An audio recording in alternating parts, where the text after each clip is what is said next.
je veux parler justement des infrastructures.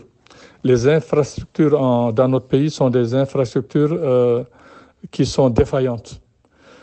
Ces infrastructures n'ont pas été prises au cœur justement des politiques de l'État. Nous voyons que les routes sont défaillantes. Il n'y a presque pas de chemin de fer. Les industries portuaires sont des industries qui ne sont pas prises comme il se devait, comme leur place n'est pas une place de choix, alors que nous avons plus de 700 km de côte. Nous avons plus de 700 km de côte. Donc, à mon avis, nous devions avoir plus de 5 ports le long de ces 700 km. Nous devions avoir plus de 5 ports. Et ces ports devraient desservir pas seulement la Mauritanie, mais devraient desservir aussi les pays voisins. Nous en avons la possibilité d'avoir un accès à la mer. Et un accès stratégique pour la Mauritanie devrait en faire un point central dans les politiques de l'État. Un point central dans les politiques de l'État, mais tel n'est pas le cas. Donc, moi, j'ai la ferme volonté de développer le chemin de fer dans notre État, dans toutes les régions. Et puis nous allons prendre les dernières technologies. Nous n'allons pas prendre des chemins de fer des années 60 ou 70. Nous allons prendre les dernières technologies pour avancer au même titre que les autres États avancés. Ça veut dire les trains à grande vitesse seront installés en Mauritanie. Il y aura aussi des trams, il y aura par exemple des réseaux interrégionaux, ça veut dire des trains qui filent à 100, 200 entre les régions, et puis des chemins, par exemple des trains à grande vitesse entre les régions et qui vont desservir après à l'étranger. Nous allons veiller à ce que les pays étrangers aussi s'acheminent dans la direction que nous voulons suivre pour que le continent puisse avoir justement les infrastructures nécessaires pour impulser son développement. Et la Mauritanie, quand elle donne le tempo, les autres États vont suivre.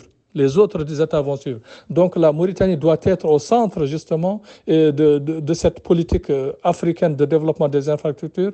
Quand on donne le tempo, les États sahéliens vont suivre.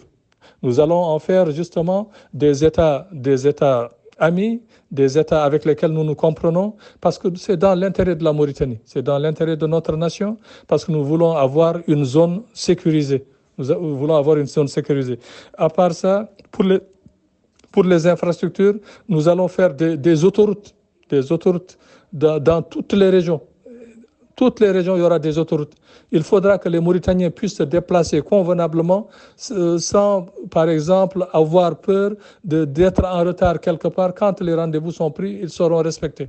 Donc les trains à grande vitesse, des autoroutes pour empêcher aussi, pour faire diminuer les accidents. Parce qu'il y a énormément d'accidents mortels en Mauritanie sur les routes. Énormément d'accidents mortels. Et ça, nous allons veiller à ça pour que les routes mauritaniennes deviennent plus sûres. Je reviens. Les aéroports seront développés. Nous allons développer des aéroports dignes de ce nom. De 60 jusqu'aux années 90, dans chaque région, il y avait des aéroports. Il y avait un aéroport qui était viable et puis il y avait les avions qui circulaient. Maintenant, on a vu que c'est une chute drastique.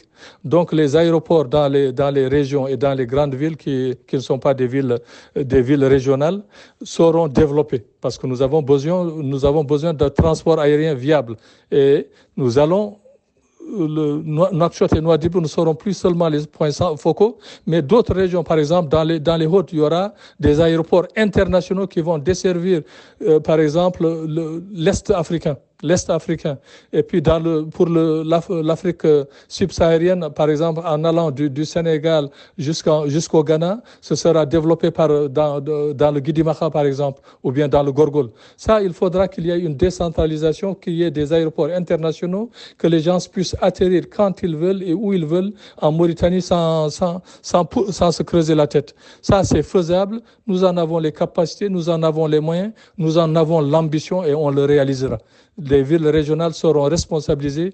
Il y aura une décentralisation justement de certaines choses pour que les régions deviennent beaucoup plus dynamiques, que tout ne soit pas concentré à Nouakchott.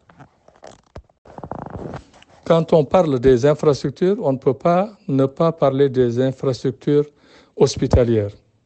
Parce que les hôpitaux, la santé sont au cœur du développement.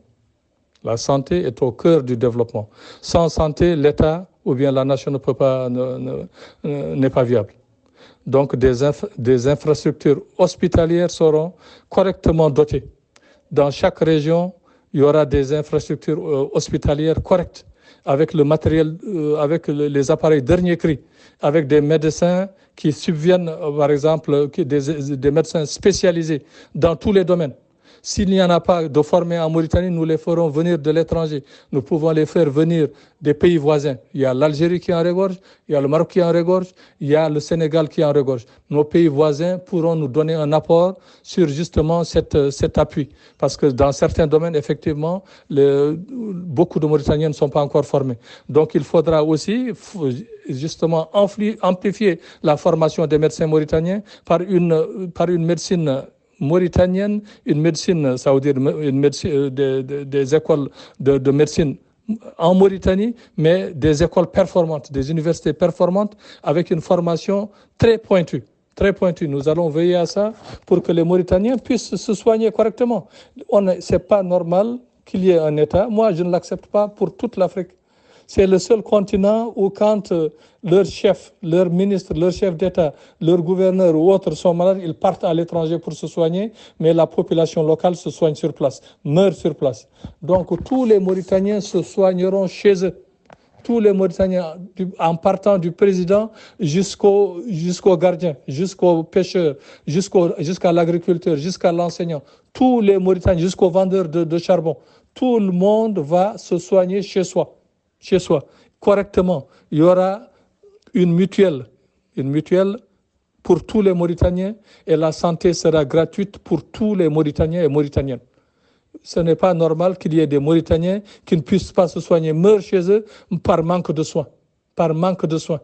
Ce n'est pas normal. Et puis, pour pallier à ça, comme je l'avais dit, il faudra savoir qu'il est important de faire la distinction.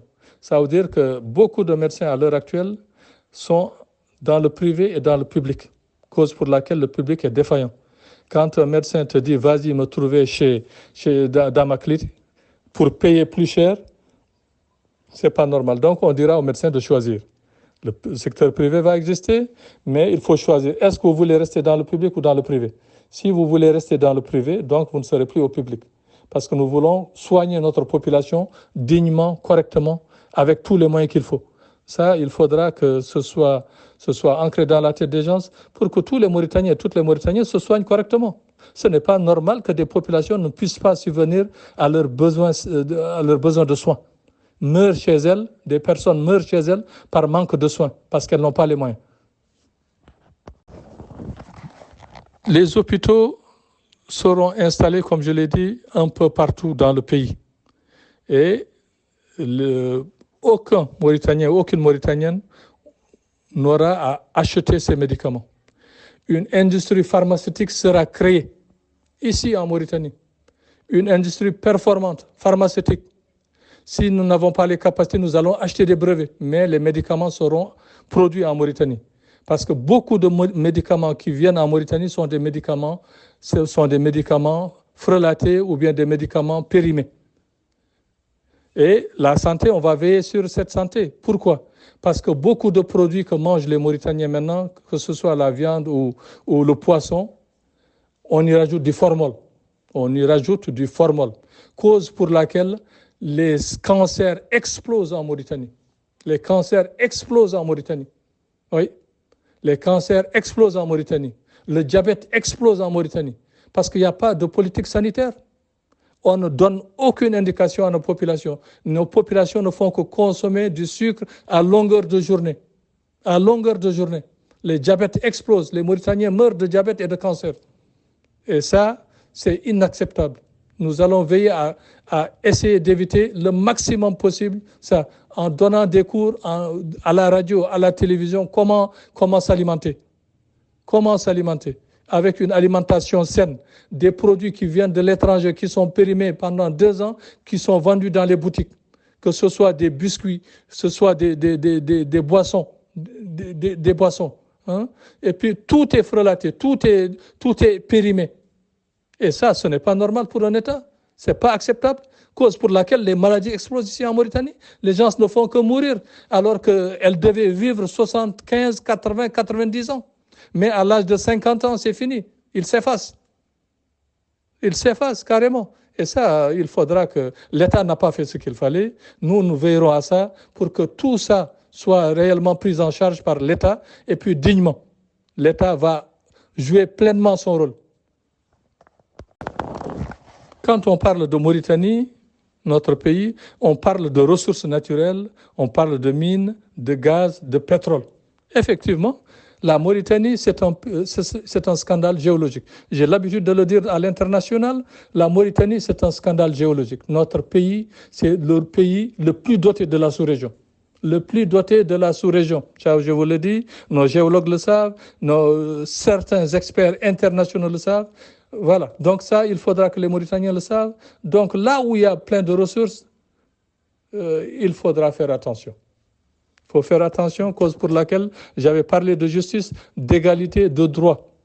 Parce que là où justement ces éléments ne sont pas pris en compte, les forces extérieures vont faire tout pour faire imploser le pays.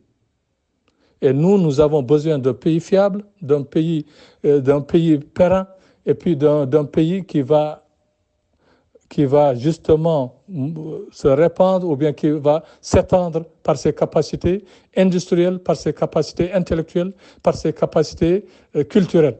La Mauritanie en a les moyens. Nous en avons les capacités. De par le passé, nous avons montré notre capacité à répandre l'islam, à répandre certains préceptes de l'islam. Notre pays est l'un des pays qui a le plus répandu l'islam dans le monde. Et par la sagesse, pas par la guerre, mais par justement nos connaissances et puis par nos explications, par notre pédagogie. Nous avons Chinguetti qui est la 7e ville de l'islam. Voyez-vous. Donc tout ça, c'est à prendre en compte. Et puis ces ressources minières, elles doivent être bien exploitées. Jusqu'à présent, nous n'avons pas profité de nos ressources minières. Rien du tout, comme les ressources halieutiques, on n'en a pas profité. Donc les ressources minières, la même chose, le cuivre, le fer et maintenant l'or, rien du tout. Tout est parti. Nous avons entre 10 et 15%. Et ça, ce n'est pas normal. Nous avons une expertise depuis 1974 dans le domaine minier. Donc ça, c'est aux Mauritaniens, à la Société nationale industrielle et minière de prendre ça en charge. Toutes les ressources qui sont dans notre pays, nous en aurons justement le contrôle. Nous en aurons le contrôle. Nous en avons les moyens, nous en avons les capacités, nous en avons l'ambition. Les ressources doivent être traitées, transformées sur place. Le nord du pays, qui regorge de ressources, il n'y a rien du tout dans le Tirizomour. Le Tirizomour sera privilégié pour ses ressources et les transformations se feront au Tirizomour. Au Tirizomour, il y aura des centres de transformation sidérurgiques et métallurgiques. À Nouadhibou, c'est les centres halieutiques. Et puis l'or, dans la région de Dakhlet-Nouadhibou. Ici, par exemple, dans la région d'Akjouch, dans l'Inchiri, il y aura des industries de transformation du cuivre. Le cuivre, c'est un métal précieux, un conducteur. Donc, nous en avons besoin. Vous voyez. Et puis, dans d'autres régions, là où il y a des mines, dans le bassin de Taoudeni, il y aura des exploitations qui seront faites. Et puis, des industries seront implantées sur place. Des industries seront implantées sur place. Oui, la Mauritanie doit traiter ces industries, ces ressources minières sur place. Nous n'avons plus à les exporter bruts. Nous n'en avons pas besoin. Nous avons besoin de rendement. Nous avons besoin que les ressources reviennent à la Mauritanie. Les Mauritaniens, quand les ressources reviendront à la Mauritanie, personne n'ira à l'étranger. Personne n'ira à l'étranger. On n'en aura pas besoin. Donc, les Occidentaux n'ont qu'à nous laisser exploiter nos ressources minières. Il n'y aura plus aucun Mauritanien à l'étranger. Ça, c'est quelque chose qu'il faudra dire, qu'il faudra répéter. On en a la volonté, on en a la capacité, on le fera. Les ressources minières mauritaniennes seront exploitées sur place. Certains diront, oui, les ressources financières et autres. Mais non, il faudra avoir la capacité, l'ambition, la volonté politique. Quand on a la volonté, tout passe. Mais sans volonté, rien ne passe. Donc cette volonté-là, nous l'avons. Et puis nous ferons ce que nous avons dit et le ferons très bien. Pour la volonté, il faut seulement du courage. Ne pas céder à la peur et à l'évitement. Et puis ne pas trouver d'excuses. Ne pas trouver d'excuses. Quand on a le courage, on n'a plus peur. On n'a plus peur. Donc ça, c'est des choses auxquelles nous tenons, nous le ferons et j'en suis convaincu que la population y adhérera. Parce que nous en avons les moyens. Et puis, quand il y a le pétrole et le gaz, maintenant, on en parle souvent dans les radios, les télévisions, la Mauritanie, pays pétrolier et gazier, un pays important, nous avons énormément de ressources gazières, parmi les plus importantes au monde, pour un pays de 5 millions d'habitants. Donc, cette industrie gazière et pétrolière sera au centre de notre politique aussi pour l'exploitation sur place et puis la transformation sur place. Nous ferons les contrats qui ont été faits au détriment de la Mauritanie seront défaits. Tout ce qui a été fait juridiquement peut être défait.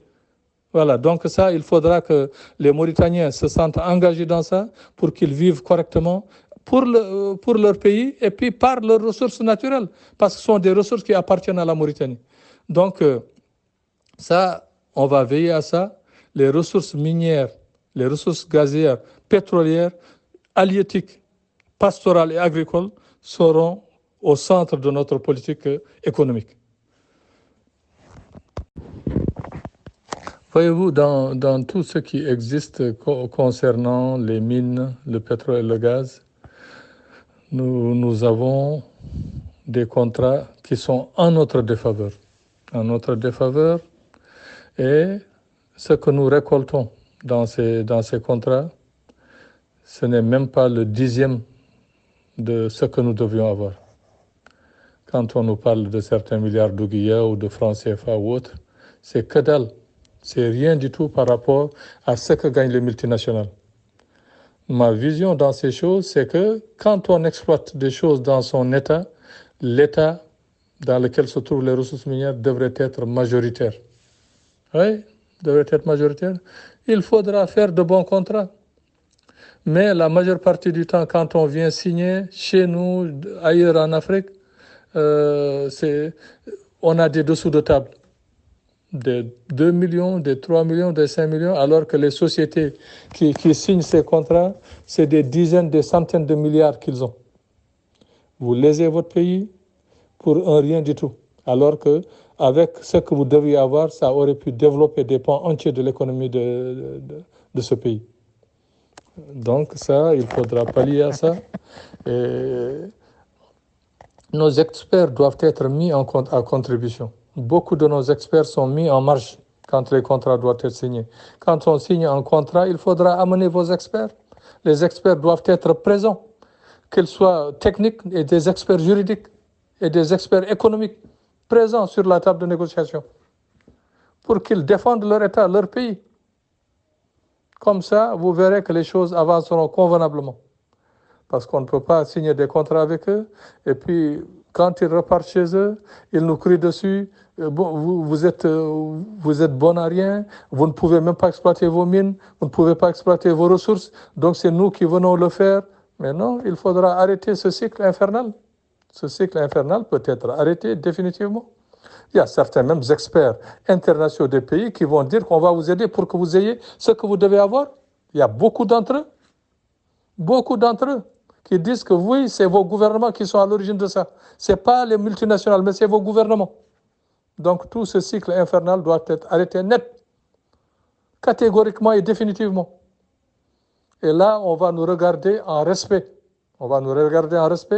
Et comme ça, nous vivrons correctement. Personne n'ira plus jamais prendre des bateaux ou des avions pour aller dans d'autres cieux hostiles. Voilà, c'est ça le message. Et c'est ça la vérité. C'est ça la réalité des choses. Quand on parle de ressources minières, gazières, pétrolières, il y a des lobbies. Et les lobbies commencent à fuser ici en Mauritanie et dans les pays où il y a le pétrole et le gaz. Et puis ces lobbies, c'est des lobbies très puissants qui vont déstabiliser les pays, qui vont amener la corruption et la gabegie. Ça, il faudra le savoir. En relations internationales, on le sait. Voilà. Donc ces lobbies, il faudra lutter contre ces lobbies en privilégiant la justice.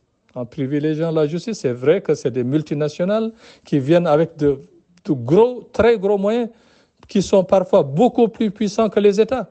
Mais il faudra les combattre. Il faudra les combattre, dire que nous voulons le bien de notre État.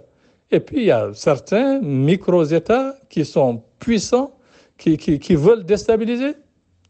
Nous veillerons à ça, cause pour laquelle j'avais dit qu'il fallait avoir une armée républicaine. J'y reviendrai. Voilà. Donc, quand il y a le pétrole, le gaz et les mines, donc il y a des lobbies qui sont là, qui font pression pour corrompre.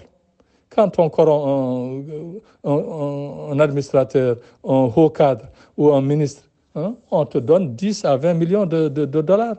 Mais votre État va perdre des centaines de milliards de dollars. Et puis, qu'est-ce que vous pouvez acheter avec ça? Vous pouvez acheter des maisons, aller en vacances, mais c'est votre État qui va perdre pour l'éternité. Ça, nous allons lutter contre justement ces formes de corruption, ces lobbies qui veulent pérenniser justement cette domination-là. Nous allons veiller à ce que tout ça soit remis, les pendules soient remises à l'heure. Donc, nous sommes convaincus que la population mauritanienne va adhérer justement à ça. Là, et puis, là où il y a justement ces lobbies, il y a aussi d'autres lobbies qui sont là. Il y a le terrorisme qui est là, parce que je vais parler tout de suite de la défense. Je reviens. Je vais parler maintenant de la défense. Notre État, la Mauritanie, est confronté justement dans son entourage proche à des pays qui sont en instabilité. Et ça, la Mauritanie devrait veiller à ça. Pour que la Mauritanie veille à ça, il faudra justement que notre armée soit une armée républicaine. Ce que nous voyons à l'heure actuelle, ce n'est pas une armée républicaine, c'est une armée qui marche sur un pied. Je l'avais dit tantôt, lorsque deux forces sont jointes, leur efficacité est double. Ça, c'est une citation d'Isaac Newton. Donc, il faudra que la Mauritanie marche sur ses deux pieds. Pour qu'elle marche sur ses deux pieds, il faudra que l'armée soit une armée républicaine. Une armée républicaine, ça veut dire que toutes les composantes de la nation devraient se sentir incluses à l'intérieur.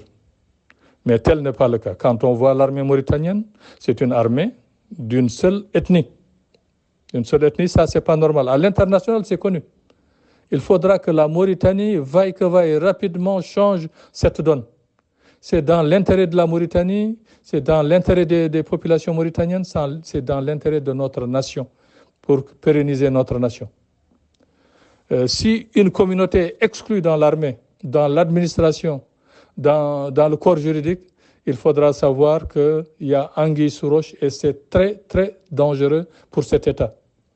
Jusqu'à présent, nous n'avons pas pris en compte justement ces éléments. À l'heure actuelle où nous parlons, avec tout ce qui se passe à travers le monde, nous devrons réfléchir à deux fois. Il y a des guerres à haute intensité qui sévissent à l'international, un peu partout dans le monde, et la Mauritanie devrait changer de fusil d'épaule pour changer de politique, pour changer de stratégie. Sans ça, notre État est vulnérable, très vulnérable. Cette vulnérabilité pourrait être dangereuse pour nous. Et nous avons besoin d'un pays qui continue à survivre, qui continue à être dans le concert des nations. Mais les politiques qui sont menées jusqu'à présent ne nous montrent pas justement qu'il y a égalité justement dans ce domaine, que ce soit dans l'armée ou dans les administrations. Ça, moi, à mon avis, je vais changer cette donne et puis je le changerai rapidement. Dans la vie, il faudra savoir se relever et penser ses plaies. La plus grande gloire n'est pas de ne jamais tomber, mais de savoir se relever à chaque chute. Ça, c'est une phrase, une citation de Nelson Mandela. quand on tombe, ou bien quand on fait des erreurs, il faudra faudra reconnaître ses erreurs, faudra reconnaître ses erreurs pour pouvoir aller plus loin, changer justement. Et ça, je crois qu'on ne le fait pas, on ne le regarde pas, on est méfiant les uns vis-à-vis des autres, et ça peut porter préjudice à la nation mauritanienne.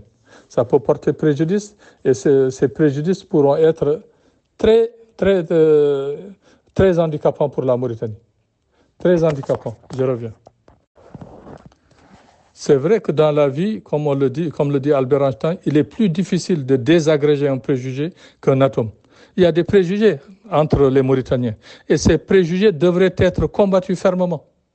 Il faudra que les Mauritaniens se sentent tous Mauritaniens, qu'ils veuillent travailler ensemble et puis que quand ils travaillent ensemble, la Mauritanie devient plus forte. Ça, je crois que nous n'en sommes pas encore là. Moi, je vais veiller à ce que ça se fasse rapidement. Quand on explique aux Mauritaniens, ils comprendront. C'est les politiques, justement, qui essaient de créer la zizanie au sein des populations, parce que les populations à l'intérieur du territoire, c'est des populations qui comprennent les choses, qui ont toujours vécu ensemble. Mais les politiques, depuis qu'ils ont commencé leur basse besogne, ont divisé le peuple mauritanien et en a fait ce que nous vivons maintenant, ce que nous subissons maintenant. Et ça, c'est à combattre définitivement, légalement, et puis avec adversité, et puis avec promptitude aussi. Donc moi, je vais combattre justement ces problèmes qui existent avec fermeté. Et j'en suis convaincu que les Mauritaniens et les Mauritaniennes y adhéreront. Les pays qui nous entourent sont des pays voisins. Et ces pays voisins, nous devons avoir de très bonnes relations avec eux. Très bonnes relations. Parce que les relations internationales sont importantes. Nous sommes au centre justement de cette sous-région. Nous sommes entourés par des puissants voisins du Nord. L'Algérie, c'est la deuxième puissance militaire africaine après l'Égypte. Le Maroc aussi, c'est une puissance militaire et une puissance aussi économique. Le Mali est confronté à des difficultés sécuritaires. Le Sénégal aussi est confronté à certains troubles. Donc la Mauritanie doit veiller justement à être un pays neutre dans toute cette sous-région, à garder justement ses frontières et à avoir de bonnes relations sans parti pris, de très bonnes relations sans parti pris. Parce que nous avons besoin de nos industriels, nous avons besoin de nos financiers. Dans la politique que je vais mener, les industriels et les financiers mauritaniens seront aussi au centre, parce que nous allons les aider à pouvoir se projeter en Afrique. En Afrique subsaharienne, les Mauritaniens ne pourront se projeter, les industriels mauritaniens ne pourront se projeter qu'en Afrique subsaharienne. Ça, il faudra qu'on le dise clairement. Les Mauritaniens sont de grands commerçants, de grands travailleurs, de grands industriels. Mais nous ne verrons jamais un Mauritanien qui crée justement des industries, par exemple en Algérie, au Maroc ou en Tunisie, mais à partir du Sénégal jusqu'en Afrique du Sud, disons-le clairement, franchement et sans ambiguïté, nos industriels ont les portes ouvertes. Nous allons amplifier justement cette capacité. Nous allons les aider à s'implanter davantage pour fructifier et pour montrer leur expertise. La Mauritanie en a les capacités, les moyens. Les industriels mauritaniens sont de vaillants industriels et puis des visionnaires. Donc nous allons les aider justement à s'implanter. L'avenir du monde se trouve en Afrique. On ne se le cache pas. Il faudra regarder les choses en face. Voyez-vous? Pas seulement nous qui le disons, mais à travers le monde, tout le monde court vers l'Afrique. Nous n'allons pas accepter que les Mauritaniens se recroquevillent sur eux-mêmes. Sinon, nous allons périr. Voyez-vous, les industriels, on va les aider à aller de l'avant, à s'implanter dans les pays africains, à être beaucoup plus performants, à montrer leur expertise et puis leur capacité intellectuelle. Vous comprenez? Ça, on va le faire, on va les aider à s'implanter. Et les Mauritaniens en ont besoin. Mais ils ont les portes ouvertes, hein. Depuis le Sénégal jusqu'en Afrique du Sud, vous verrez des industriels mauritaniens. Il n'y a aucune entrave pour les Mauritaniens. Nous allons l'amplifier. Nous allons l'amplifier. Donc, des relations cordiales seront créées avec tous les États africains. L'avenir du monde se trouve dans notre continent. L'avenir du monde se trouve dans notre continent. Ça, il faudra que les Mauritaniens ouvrent leurs bras, leur cœur, leurs yeux pour comprendre cela. Pour comprendre cela. Donc, les industriels, il faut savoir que je vais vous aider. Je vais vous aider à une expansion, à une projection dans le continent africain et vous serez appréciés. Vous serez appréciés, vous n'aurez pas d'entrave. Ça, vous pouvez compter sur moi. Avec nos voisins, comme je le disais, il faudra des relations saines. Nous avons vu ces dernières années, d'ailleurs cette année, le Maroc, ça veut dire en décembre dernier, le Maroc qui est un voisin, avec une certaine problématique quand même qui existe, proposait de creuser du Maroc, ça veut dire de l'Atlantique jusqu'au Tchad, un passage pour ces États, pour les désenclaver. Ce projet, moi, j'ai commencé à y réfléchir, à y penser, à y écrire depuis plus de 15 ans déjà. Depuis plus de 15 ans, je disais que c'est à la Mauritanie qu'il revient de creuser de l'Atlantique, justement, l'Atlantique pour aller jusqu'au Soudan, moi j'avais préconisé. Dans mes écrits, c'est jusqu'au Soudan. Et puis le Maroc ne peut pas le proposer parce que sinon, le Maroc, s'il le propose, ça veut dire qu'il faudra traverser la Mauritanie. Et la Mauritanie ne pourra pas accepter ça. La Mauritanie ne devrait pas accepter ça. Ça, c'est un projet qui devrait être mauritanien. Oui, parce que si on accepte que le Maroc fasse cela, ça veut dire que tôt ou tard, il y aura des prétentions territoriales. Ça, il faudra le savoir, il faudra le dire clairement. Et le Maroc, c'est un pays voisin que j'apprécie beaucoup, mais les prétentions marocaines restent. Vous voyez-vous, les prétentions des États restent. Peuvent rester 100 ans, 2 siècles, 3 siècles, mais ils reviennent toujours dessus. Ça, il faudra que nous aplatissions ça. C'est à la Mauritanie de mener ce projet à bien. Ce n'est pas au Maroc de mener ce projet à bien, parce que le Maroc devrait traverser la Mauritanie. Et puis nous avons vu par contre aussi l'Algérie demander d'avoir accès à l'Atlantique. Pourquoi l'Algérie a accès à la Méditerranée? Pourquoi avoir accès à l'Atlantique par la Mauritanie? Ça veut dire que le terrain d'affrontement entre ces deux puissances africaines et régionales vont se passer en Mauritanie. C'est ça que ça sous-entend. Il faudra que les Mauritaniens ouvrent les yeux, écoutent et puis lisent entre les lignes. La Mauritanie n'est pas un terrain de confrontation. La Mauritanie a toujours existé depuis le 3e siècle avant Jésus-Christ. L'Empire du Ghana est né au 3e siècle avant Jésus-Christ. Nous avons toujours été là. Nous avons toujours été là. Donc, il n'est pas normal que des États voisins veuillent faire de la Mauritanie un champ de confrontation. Ça, ce n'est pas acceptable. Nous ne l'accepterons pas. Cause pour laquelle j'ai dit qu'il faut une armée républicaine en Mauritanie pour essayer de pallier à toutes les éventualités. Sans ça, la Mauritanie court un très grave danger. Un très grave danger. Ça, il faudra que nous le sachions. Et pour conclure, je vais dire que les relations internationales, nous devrons les regarder en face. Pourquoi? Parce que le monde bouge. Le monde est en ébullition et la Mauritanie doit être beaucoup plus vigilante. En Europe, il y a une guerre de haute intensité qui s'y trouve. Et ça, heureusement que l'Afrique n'a pas pris position, l'Afrique est restée neutre. Et puis, il ne faudra pas accepter que l'Afrique devienne un champ de confrontation des puissances mondiales. Un peu partout, ils peuvent vouloir attiser le feu. La Mauritanie doit veiller à ce qu'elle soit un pays tranquille, un pays digne, un pays respectable, un pays neutre, dans tout. Dans tout. Au Moyen-Orient, nous avons vu ce qui se passe. Et ce n'est pas fini. Donc la Mauritanie devrait être beaucoup plus vigilante, que ces diplomates doivent être des diplomates aguerris, des diplomates qui ont une vision globale des choses. Et tel n'est pas le cas à l'heure actuelle. Beaucoup de nos diplomates ne sont pas des diplomates. Ils ne sont pas des diplomates, c'est des gens qui sont pris par cooptation. Nous n'en avons pas besoin. On n'a pas à prendre des gens par cooptation. Nous avons besoin de gens aguerris, de gens visionnaires, de gens qui aiment leur patrie, de gens qui peuvent donner des conseils. Parce que toutes les ambassades sont des ambassades de renseignement. Une ambassade, c'est du renseignement qu'elle fait. Toute ambassade doit faire du renseignement.